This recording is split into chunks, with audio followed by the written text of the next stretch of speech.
Hello everyone, welcome back to the channel Learning Sci. In this video, we will study about the data types in Java. As in previous videos, we have seen the introduction of the Java features, identifiers, reserved words, keywords in Java. So I hope you have seen those videos. If you have not seen those videos, then just go to the Java playlist and see those videos. It will help you to understand this video more clearly. So let's start with the topic of the video, data types in Java. What is actually data type is? Data type क्या है और हम क्यों use करते हैं जावा में? जैसे कि हम सब जानते हैं कि हमें कोड करने के लिए वेरिएबल्स डिफाइन करने पड़ते हैं, क्लास डिफाइन करनी पड़ती है, मेथड डिफाइन करने पड़ते हैं, एक्सप्रेशंस डिफाइन करने पड़ते हैं।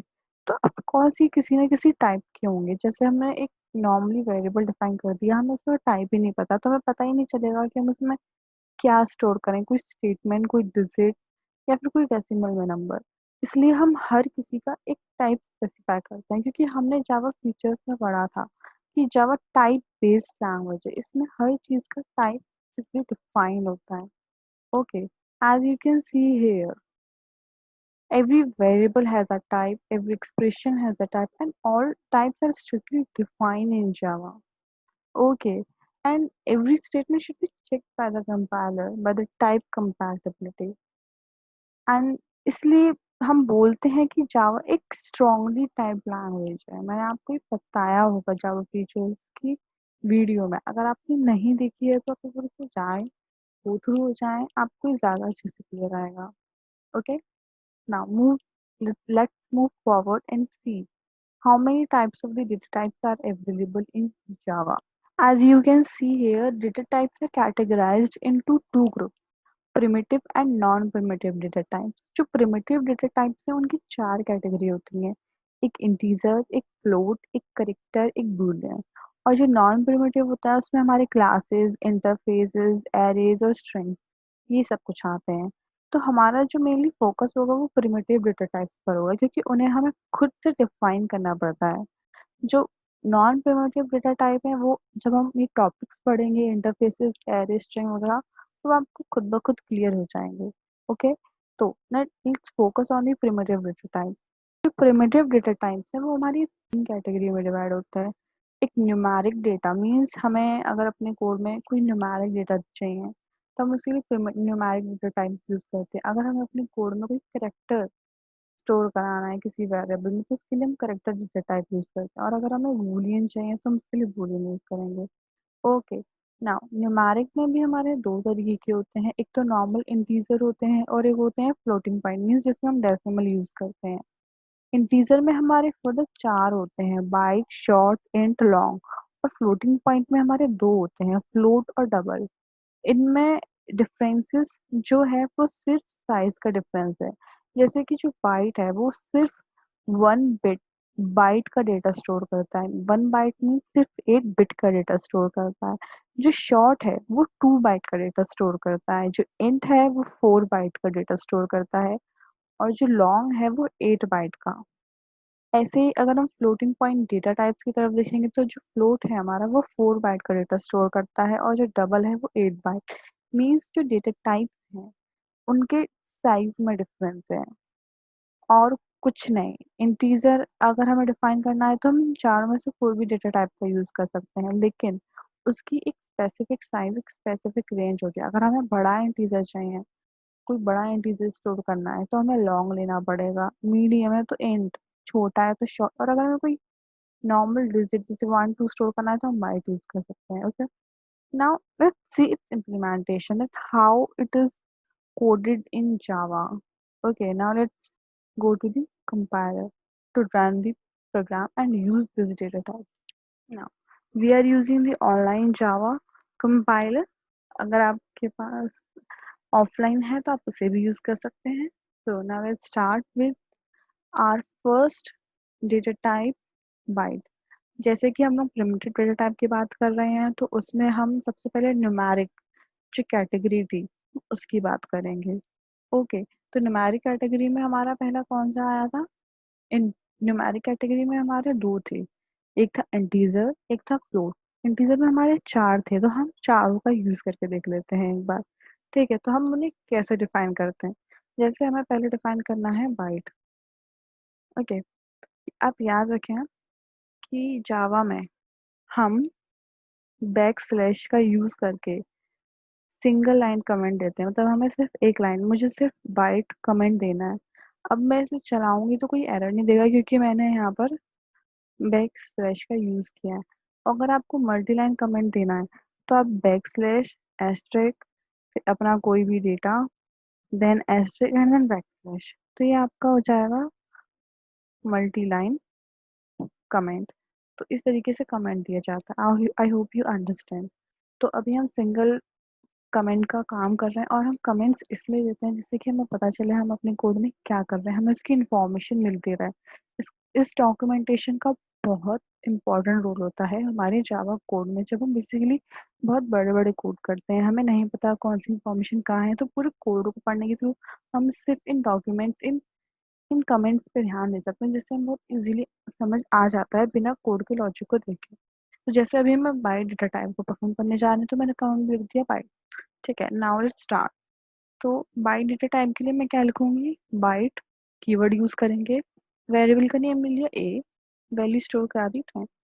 ठीक है, अब डेटा को अगर हमें प्रिंट कराना है अपने जावा पे, तो हम उसके लिए क्या लिखते हैं?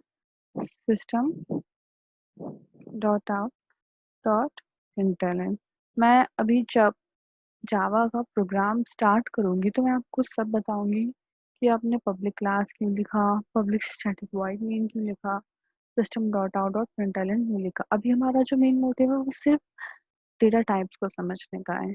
ओके, तो आई होप आप उस पर फोकस करें कि डेटा टाइप को कैसे डिक्लेयर कर रहे हैं। हमने धीरे धीरे हम मैं धीरे धीरे आपको बताऊंगी अपनी नेक्स्ट वीडियोस में कि कोड का स्ट्रक्चर कैसे लिखा जाता है, आपको प्रिंट कैसे कराना है, आपको इनपुट कहाँ देना है, आपको क्लास कैसे डिक्लेयर करनी है, आपको सब पता चलेगा धीरे धीरे। अभी सिर्फ आप ये जाने के डेटा टाइप कैसे यूज होता है।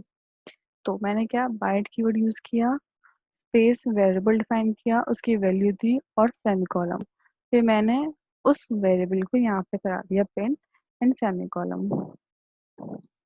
अब इसे एग्जीक्यूट करके देखते हैं। एग्जीक्यूट, तो देखेंगे आपको यहाँ क्या मिला? 10। नाउ अब हमारा जो नेक्स्ट डेटा टाइप है वो है हमारा इंटीजर टाइप का। Okay, so let's start. हम आपको बताती हूँ कि इंटीजर टाइप की वैल्यू को स्टोर करने के लिए, इंट टाइप की वैल्यू को स्टोर करने के लिए हम सिंपल बाइट की जगह इंट कीवर्ड का यूज कर देंगे और बाकी सब कुछ सेम रहता है। ठीक है, अब हमें इंट की जगह अगर शॉर्ट में डेटा लेना है, मतलब कम साइज का 2 बिट बाइट का डेटा लेना है, तो हम शॉर्ट डेटा टाइप का यूज कर सकते हैं। तो हमें सिर्फ कीवर्ड चेंज करने की जरूरत पड़ेगी। यहाँ पे लिख दूँ शॉर्ट। अब हमारा जो डेटा है वो सिर्फ 2 बाइट का स्टोर होगा और एग्जीक्यूट कर दो। तो देख रहे हैं आपको कोई डिफरेंस नहीं दिख रहा होगा। अब जैसे कि मुझे डेटा लेना है लॉन्ग, लॉन्ग में मतलब काफी बड़ा डेटा लेना है। ठीक है, जैसे कि मान लीजिए मुझे डेटा लेना है काफी बड़ा, लेकिन मैंने शॉर्ट ही यूज किया और मैंने डेटा ले लिया इतना। तो let's try executing it. As you can see here integer number too large. वो इसलिए क्योंकि जो शॉर्ट है वो हमारा सिर्फ 2 बाइट का डेटा स्टोर कर सकता है और ये जो नंबर है ये बहुत लार्ज है। तो इसके लिए मैं आपको क्या बताया था कि आप इंटीजर में क्या यूज कर सकते हैं? लॉन्ग। लॉन्ग डेटा टाइप हमारा 8 बाइट। 8 बाइट मतलब 8 × 8 64 बिट का वो डेटा स्टोर कर सकता है, क्योंकि 1 बाइट में हमारे 8 बिट होते हैं। तो आप डेटा को लॉन्ग कर दें और फिर एग्जीक्यूट करके देखें, तो आप देखेंगे कि जो वैल्यू है वो प्रिंट हो जाएगी। मीन्स एक रेंज होती है। ठीक है, अब मान लीजिए आपका यही डेटा है, लेकिन अब हमें जो ए की वैल्यू 1000 है उसे हमें फ्लोटिंग पॉइंट में रिप्रेजेंट करना है। मीन्स आप चाहते हैं कि डेसिमल में रिप्रेजेंट हो, तो उसके लिए मैंने आपको 2 डेटा टाइप बताए थे, एक फ्लोट बताया था और एक डबल बताया था। तो हम यहाँ पे फ्लोट लिख लेते हैं और इसे प्रिंट कराते हैं। तो देखेंगे कि 1000.0 ये आ रहा है। लेकिन अब मान लीजिए अगर मेरा जो यहाँ पे डेटा टाइप है वो मैंने इंट ही दे रखा होता और मैंने यहाँ पर वैल्यू 0.00 लगाई होती, तो क्या ये हमें वैल्यू एज डेसिमल में ही देता? नहीं। देखिए एरर आ गया, possible lossy conversion from double to int. वो इसलिए क्योंकि ये जो डेटा है ये हमारा डबल में है। डबल हमारा मैंने आपको बताया था कि फ्लोटिंग पॉइंट डेटा टाइप में ही एक सब टाइप होता है डबल। अगर किसी डेटा का साइज बड़ा है और उसे हमें फ्लोटिंग पॉइंट में रिप्रेजेंट करना है तो हम डबल का यूज करते हैं। और उसका डेटा साइज छोटा है और हमें उसे फ्लोटिंग पॉइंट में रिप्रेजेंट करना है तो हम फ्लोट यूज करते हैं। ठीक है, तो ये एरर यहाँ पे शो कर रहा है, लेकिन अब हम इसे इंटर में से हटाकर डबल कर देंगे। तो देखिए ये सक्सेसफुली रन कर गया। तो ये डेटा टाइप्स का यहाँ पे बहुत बड़ा रोल होता है। अब हमें डेटा इंटीजर में चाहिए तो हम डबल नहीं यूज कर सकते। अब हमें डेटा डबल में चाहिए तो हम इंटीजर नहीं यूज कर सकते। तो इसलिए हर टाइप के डेटा के लिए अलग अलग डेटा टाइप्स डिफाइन किए गए हैं और विद कीवर्ड। तो आपको सिर्फ यहाँ पे जो पूरा है वो इन कीवर्ड्स के ऊपर फोकस करना है। ठीक है, तो ये तो मैंने आपको बताई न्यूमेरिक डेटा टाइप्स की बात। अब आते हैं अपनी दूसरे कैटेगरी पे। जो हमारी दूसरी कैटेगरी थी वो कैर डेटा टाइप थी। अब जो कैर डेटा टाइप है वो हमारा स्ट्रिंग टाइप का डेटा स्टोर करता है। मीन्स करेक्टर ABCD EFG इन सब को स्टोर करता है हमारा करेक्टर।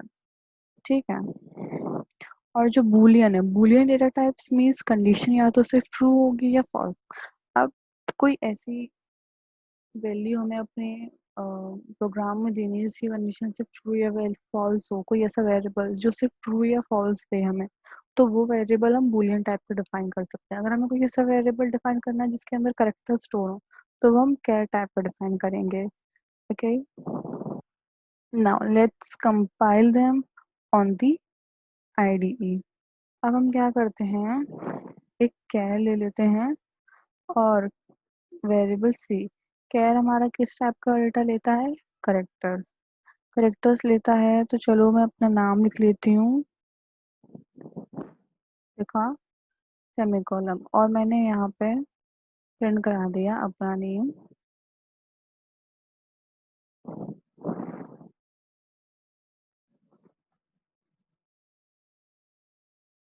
एग्जीक्यूट। तो आप देखेंगे कि ये एरर थ्रो करेगा। वो एरर क्यों थ्रो कर रहा है? ये अनक्लोज्ड करेक्टर लिटरल। वो इसलिए क्योंकि जो कैर है वो हमारे करेक्टर्स स्टोर करता है, स्ट्रिंग को स्टोर नहीं करेगा ये। ओके, जैसे मैं आपको दिखाऊं यहाँ पर, टू रिप्रेजेंट करेक्टर्स, ये करेक्टर्स को रिप्रेजेंट करेगा, स्ट्रिंग को नहीं। अब क्या करें, आप सिर्फ वी रहने दें एंड एग्जीक्यूट। तो देखिए आपका वी प्रिंट हो गया। तो और आप ये सोचना कि आप कैर में पूरी स्ट्रिंग ले सकते हैं, तो ये गलत होगा। उसमें सिर्फ करेक्टर्स आते हैं। ओके, ना अब हमारा जो दूसरा था last type primitive data type का, वो था बूलियन। मतलब ऐसे वेरिएबल जिनकी वैल्यू हम चाहते हैं सिर्फ ट्रू या फॉल्स हो, तो उन वेरिएबल्स को हम बूलियन टाइप का बना देते हैं। ठीक है, जैसे कि मैंने बूलियन लिया, कीवर्ड यूज किया, बी लिया, बी की वैल्यू मैंने रख दी ट्रू। और याद रखें ट्रू और फॉल्स हमेशा स्मॉल लेटर्स में होता है क्योंकि जावा केस सेंसिटिव है, तो उसमें कुछ भी कैपिटल लेटर में यूज नहीं करेंगे। सारे कीवर्ड्स स्मॉल लेटर में यूज होते हैं और ट्रू फॉल्स भी हमारे कीवर्ड्स ही हैं। ओके, तो अब हम यहाँ पे इन्हें प्रिंट कराते हैं, इसकी वैल्यू को भी एग्जीक्यूट। तो देखिए यहाँ पर ट्रू प्रिंट हो गया। ठीक है, तो इस तरीके से हम डेटा टाइप का यूज करते हैं जावा में। अगर हम जावा में कोई भी web data type data store करना चाहते हैं, बूलियन हो, करेक्टर हो, फ्लोटिंग हो, पॉइंट हो, इंटीजर हो, स्ट्रिंग हो, तो कर सकते हैं। लेकिन हर किसी को डिक्लेयर करने के लिए अलग अलग डेटा टाइप्स होते हैं। हर किसी को स्टोर करने के लिए अलग अलग डेटा टाइप से हमें वेरिएबल को डिक्लेयर करना पड़ता है। तो इन चीज़ का ध्यान रखें जावा का कोड करते वक्त, ये बहुत हेल्पफुल होते हैं। ठीक है, now for in my further video I will discuss about the types of variable।